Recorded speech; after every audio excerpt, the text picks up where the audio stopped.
everybody, I have another canine speed paint for you guys because I really hate drawing any other animal. As always, I started by sketching it out.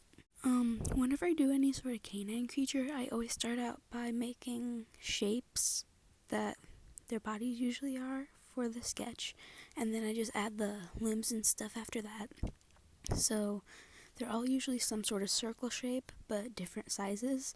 Head is usually small to medium. The snout is small. The upper body is usually bigger because canines have big upper bodies, usually. And the lower body is usually kind of in between the head and the upper body.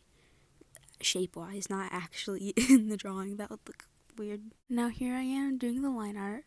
Actually, recently I started using a different style. I don't know if you guys have noticed. It's not like super cartoony, but it's also not realistic. It's also not semi-realistic. I don't know what to call it.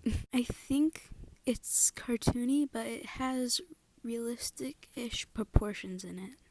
I really like it though, especially how I do the eyes now. I think that they look really pretty. Sometimes they give me a lot of trouble because I usually incorporate a little white bit as the pupil, but it gives me some trouble sometimes.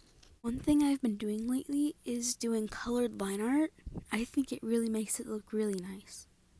If you don't know how to do it, what I usually do is I put the line art layer on alpha lock, or if you want to keep the original line art just in case, you can do another layer on top of that and do a clipping mask. I usually color grab the darkest color of the main overall piece, and then I make it slightly darker so that it doesn't blend in too much.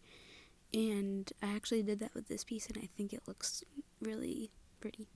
Another thing I've been trying to do with my art is I saw this thing on TikTok where if you copy the line art layer and then put it on a separate layer and gauge and blur it a little bit, it's supposed to make it look like fuzzy or just cool. And I should have done that on this one, I forgot.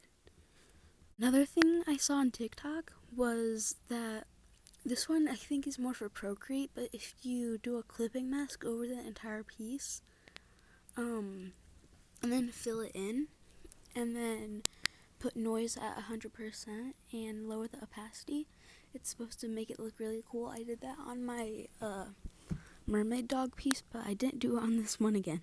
This one gave me a lot of trouble because I was trying to get it to look how I wanted it to, like with the fur and everything, but I just it wasn't turning out as good as my kitsune piece. But in the end, I think it looked pretty decent. It's not my favorite, but I'm pretty happy with it. My favorite part by far was adding all the little glowing fireflies and stuff. I love adding just glowing stuff to it. Like here, I really like how that turned out. It looks so pretty. Also, Procreate, you need to fix this. Whenever you make a bigger canvas, it gives you less layers to work with. Like on this one, I only had 35 to work with. What the heck? Anyway, sorry that voiceover was all over the place, but this is the finished product. I think it's okay. But I'll see you in the next video.